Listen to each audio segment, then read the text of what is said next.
Welcome to Chillin' 101. We hope this video helps.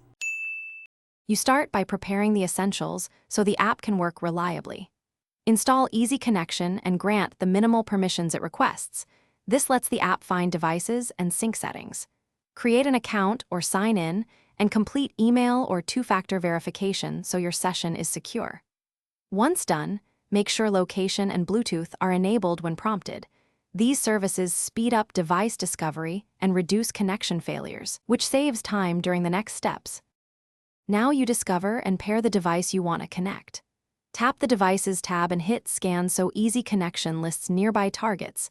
This populates options based on signal strength and compatibility. Choose the correct device, then confirm a PIN or accept the pairing prompt to establish trust. After pairing, configure connection options like automatic reconnect and data sync frequency so the app matches your workflow. Make these choices now to avoid repeated manual steps later. Finish by configuring preferences and verifying the link is stable.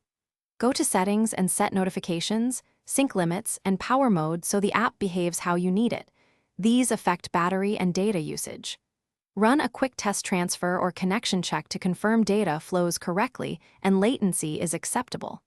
If something goes wrong, restart the app and device, repair the connection, and recheck permissions. This simple troubleshooting step resolves the majority of connection problems quickly. Thanks for watching. Consider subscribing if we helped you.